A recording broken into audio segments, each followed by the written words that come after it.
All right, true believers, we're doing something a little bit different today on the Freedom to Draw Unsolved Mysteries. This is your host, John Krupa.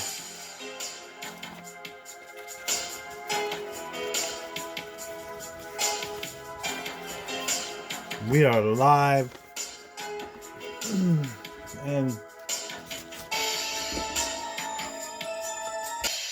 this is a missing persons case from almost 100 years ago. It is a Jane Doe. That means it is not identified.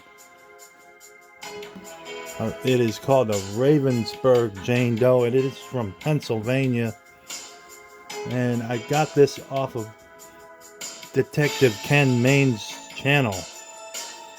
And we're going to tell you all about this case of this missing Jane Doe in today's episode of the Freedom to Draw Unsolved Mysteries.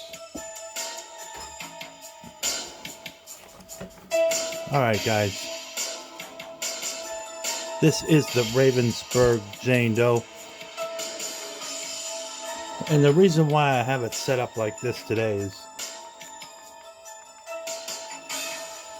Detective Ken Mains is looking for a sketch of this gal that is missing. And this is how a lot of the reports that were said to have found her. She had one hand on her breast and she was in a blue dress. And she had beige stockings on, and she was barefoot, and she had long brown hair. So we're gonna color today too, guys. So we're gonna tell you about this Ravensburg Jane Doe as we are doing the fine details of this sketch. Now this sketch could change because we don't really have the facial features down from this. Like I said, this is an unknown person. It's a Jane Doe. Don't have any idea of her identification. But technically she is missing, so she falls under the missing person section of these videos that I do.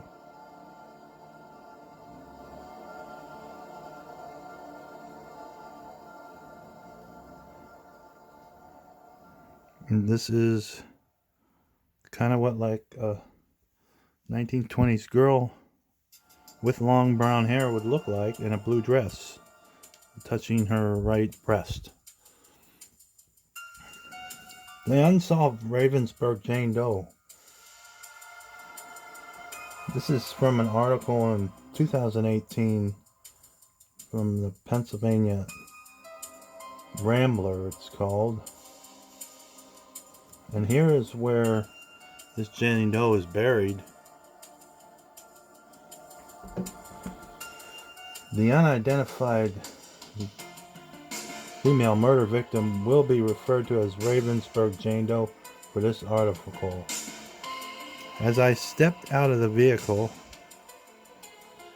I studied the garden of stone that surrounded me. The Dunstown Cemetery is the final resting place of area residents, with the most famous being Peter Grove, a noted adventurer and frontiersman of central PA. I had visited this cemetery once before and made my way carefully among the older stones to where his memorial stands. After I visited his grave site, I turned to study the cemetery, with many of the graves never marked and numerous stones having gone missing over the years. I knew it was impossible to discover the location of the one I sought. The majority of those who have visited their ancestors buried do not realize that somewhere among the stones lies a mystery, for buried among the stones is an unidentified female murder victim. And we are attempting to make a little sketch of what she might look like.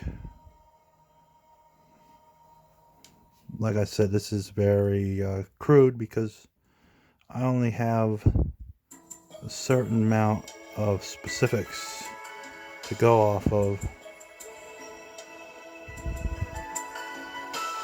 Said to be about 5'1", which she's short, and these lines here kind of note that.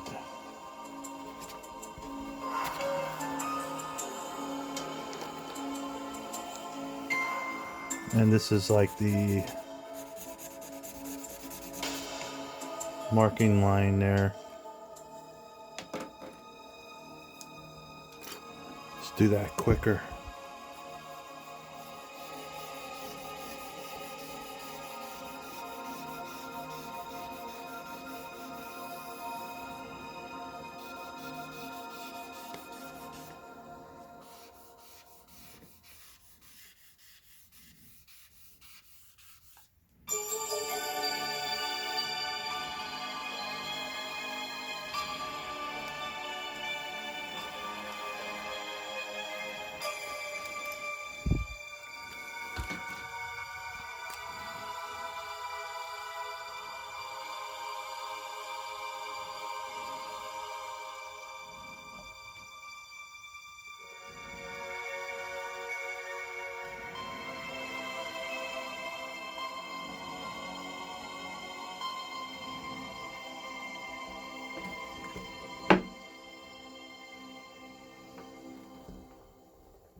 As studied the cemetery and took in all, as I studied it, took all the unmarked spaces, I wondered where Ravensburg Jane Doe was rested.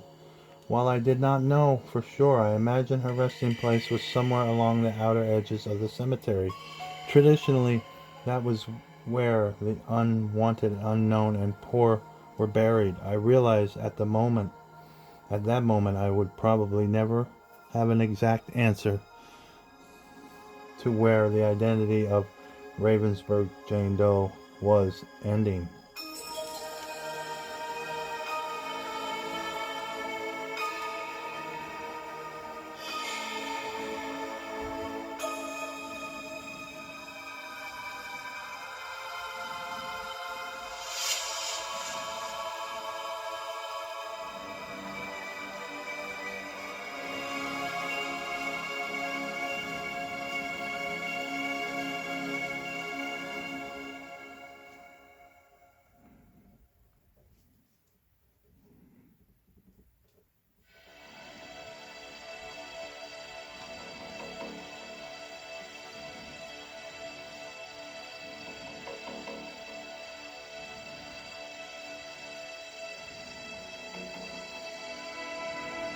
We know she had long hair, as that was identified.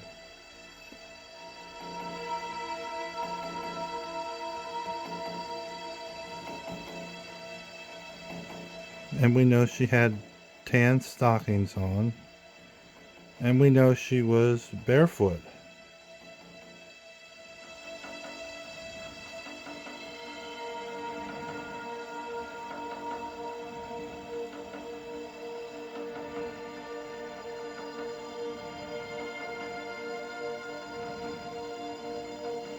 And that's odd.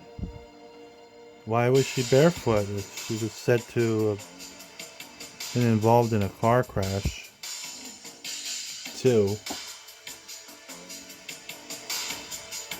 So that doesn't make sense.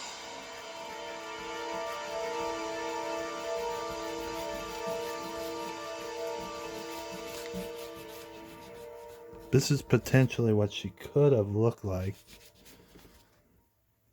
And we have different angles of her here, so we're going to send this to Ken too and see what he thinks of it.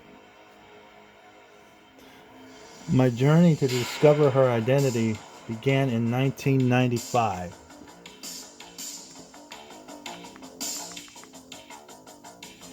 when I stumbled upon a brief mention of an unsolved murder that happened in the wilds of southern Clinton County.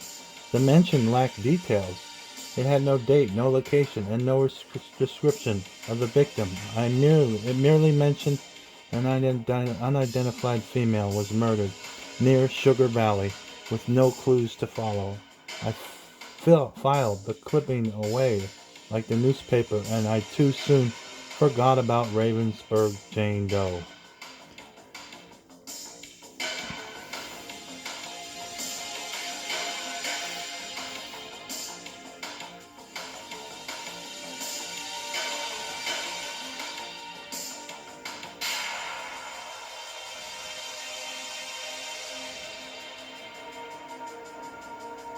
It is easy to forget about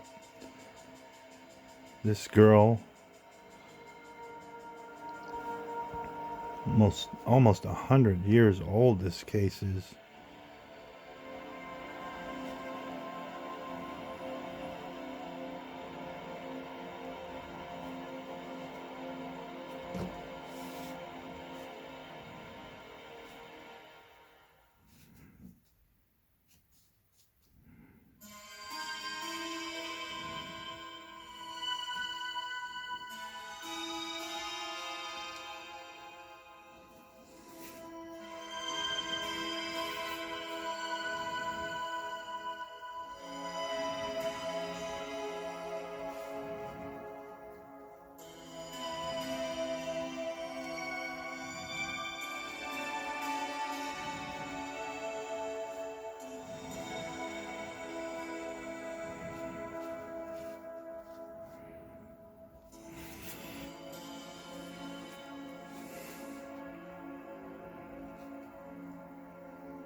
This is how they said she was found laying. You can picture that right there. The Ravensburg Jane Doe. In early 2010, the mystery of Ravensburg Jane Doe would come to my attention again. I had finished a program about Central Pennsylvania mysteries, and I was approached by an elderly lady who shared some stories with me. As she shared, she asked if I had ever looked into an unsolved murder that happened over near Sugar Valley. At the time, I was unable to discover anything about the murder, but I was going to discover a lot more over the next 8 years.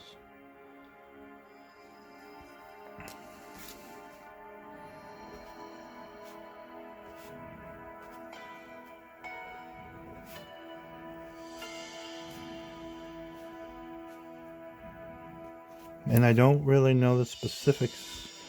If this girl had straight long hair or wavy. I'm just kind of making that up.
This case really interests me because the guy that's investigating it now, Ken Maines, is looking for an artist to make a sketch. And so I thought to myself, well, that goes right along with what I do. So we're gonna do a show on me making the sketch for him, and then we'll follow up on this. We'll show you. We'll post it, and we'll see if we get a response. I don't know if we'll get a response or not. Who knows? We're not trying to really get a response, though. We're just trying to tell the story of this lady. Now we're gonna color. And they said there was no jewelry found on this lady. These were tan, and then she had no shoes on. So she had tan, like, she had like long johns on. And they were tan, like flesh colored, I guess. But not perfectly flesh colored, you know. During this time, I would mention the unsolved murder at presentations I did in Clinton County in an attempt to discover more about it. What I discovered was many people knew something about the unsolved murder, but nobody really knew a thing about it. Strangely, almost every person who mentioned the unsolved murder remembered the murder happening.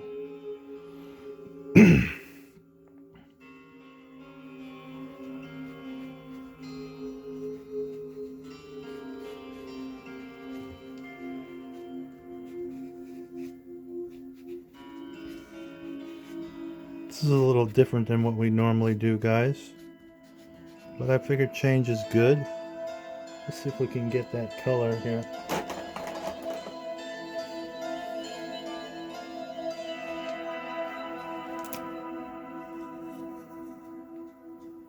No, that's too bright.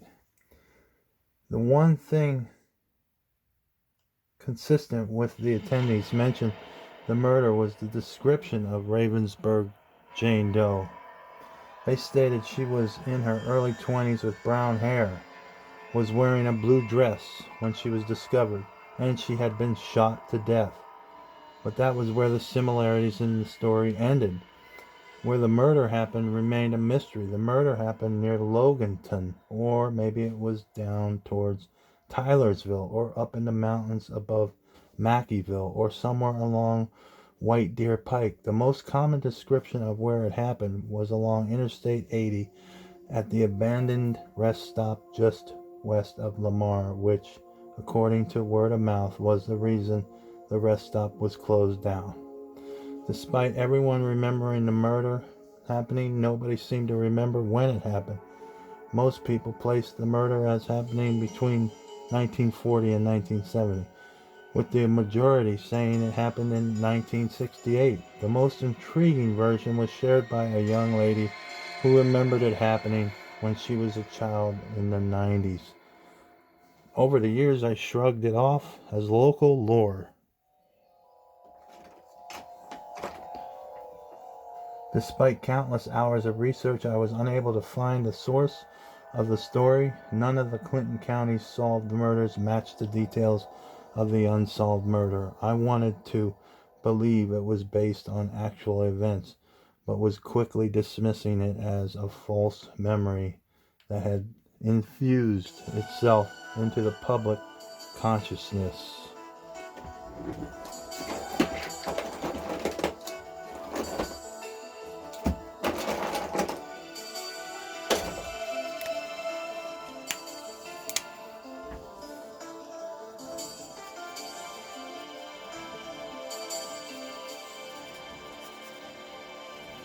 I'm going to kind of blend these two colors here to make like a beige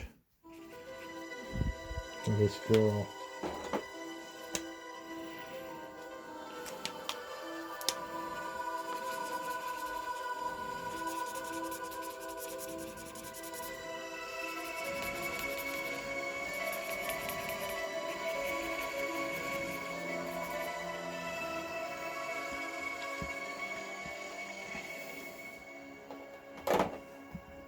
And then what color blue do you put on here? Dark blue, light blue? I do not know, so I'm just going to kind of wing it.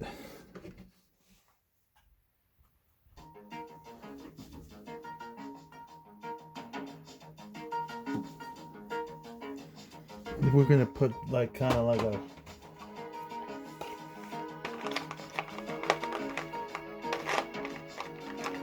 an electric blue. That was probably popular back then.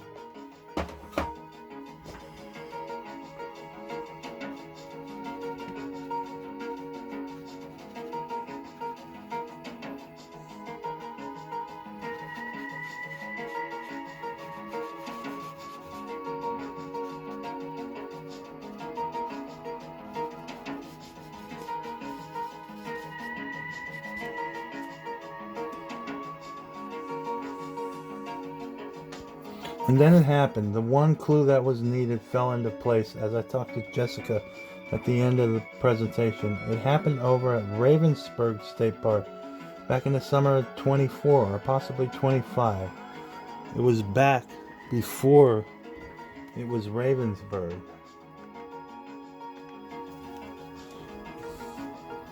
It had some other name back then.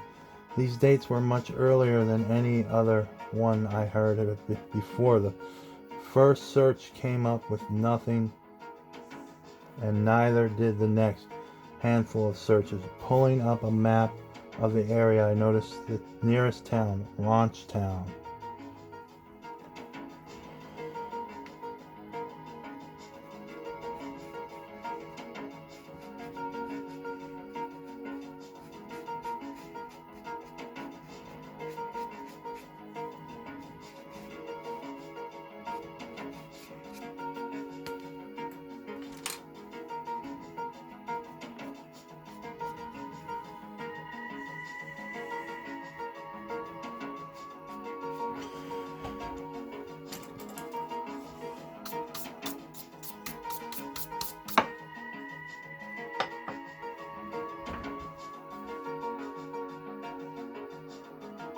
An article from July 16, 1925 edition of the Reading Eagle, Reading, PA.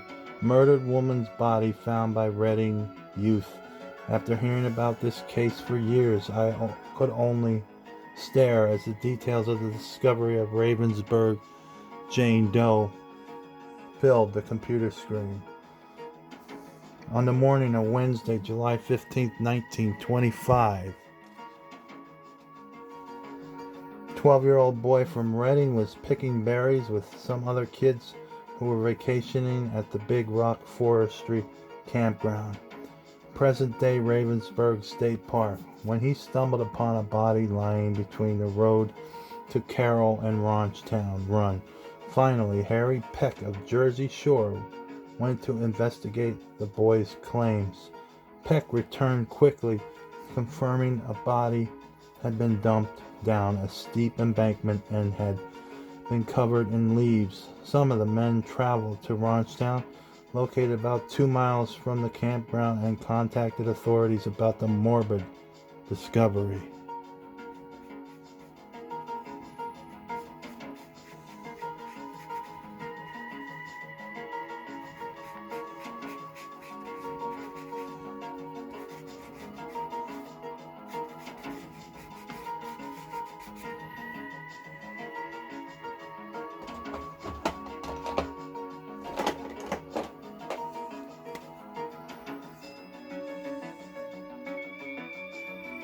At this point, there was some confusion in the newspaper articles as to when the body was discovered.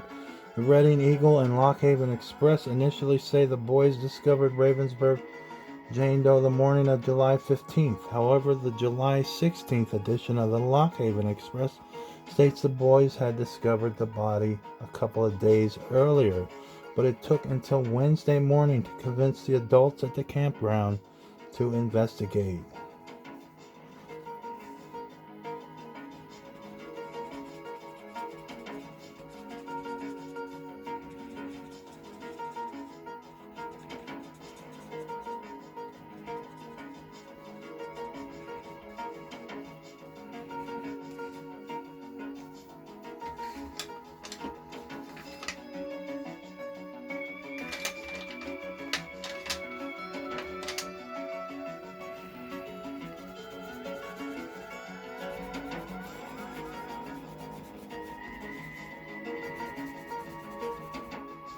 Blend that beige in with a little yellow.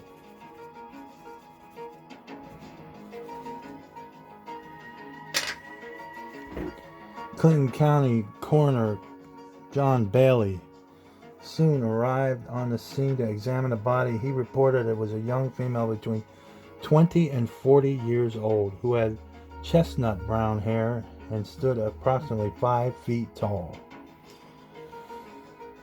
So that's dark brown. Was dressed in a blue dress, red silk slip. A red silk slip. I didn't know about that. And brown stockings. So beige. That's what I have. But her shoes, purse, and jewelry were missing. Any jewelry she may have had were missing. She had 3 front teeth knocked out, but her lower jaw had 2 gold teeth which stood up prominently, and authorities believed these teeth would help identify her. Coroner Bailey believed she had been dead for approximately 6 weeks due to decomposition. The cause of death was believed to have been shot to death. On July 21st, 1925, the Lock Haven Express Records District Attorney William Hollis, stating the 3 holes in the victim's skull are bullet wounds that cannot be explained in any other way. The cause of death listed in the same article was believed to have been shot to death, but the cause of death remained a mystery.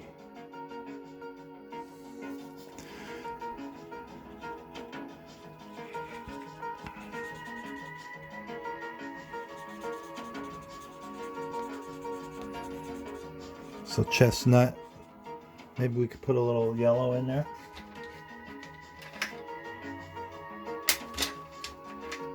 If I could find a yellow.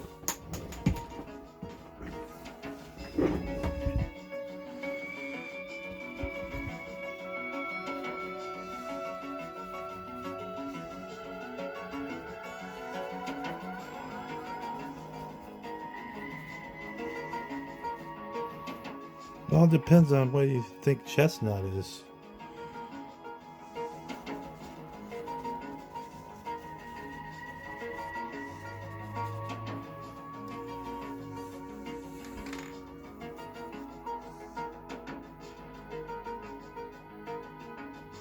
Lock Haven Express on July 16th stated they had faith that local authorities would identify the body and quickly bring the killer to justice. This case would give local sleuths an opportunity to display their ability in establishing the identity of the woman and ferreting out the murderer. Despite the belief in a quick solve by local authorities, the state police from Muncie would soon take over the investigation. State police determined that Ravensburg Jane Doe had been killed outside the county and was transported to the dump site near the Big Rock campground. How they instantly came to this conclusion was never explained in the newspaper, and this statement would be questioned and challenged by locals.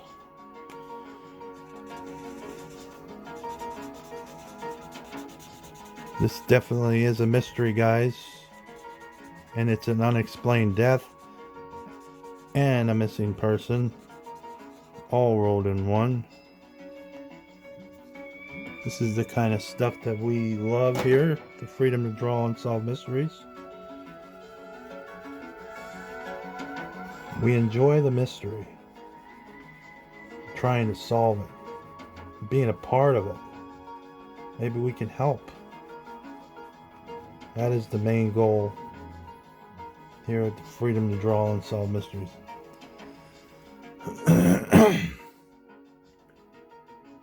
Ravensburg Jane Doe was buried on the morning of July 18th, 1925, in a grave distant point in the Dunstown Cemetery, set aside as the last resting place of the friendless and the unknown. The Lock Haven Express reported only a handful of people were present to mourn Ravensburg Jane Doe, including Reverend J. M. Reynolds, who had a short service, the church sexton, the undertaker's assistant, and 3 residents of Dunstown. As I continued to look around the sacred grounds, I pushed thoughts aside. I had so many questions that were not and probably never will be answered. Who was she? Where did she come from? Was she local or from outside the region? Who killed her? Why was she killed? How did she die? Why she was so quickly forgotten? Within 2 weeks of that gruesome discovery, the case that grabbed the headlines vanished from the local newspapers. Despite disappearing from the newspapers, her case remained a part of public consciousness, and her story, though warped and changed over the years, remained in the memory of the residents who remembered the young lady who mysteriously died decades ago in the mountains of southern Clinton County. And that does it for this episode, guys. We got to jet out. Peace out. This is what she would have looked like. The three angles of what this lady might have looked like. Peace out, true believers.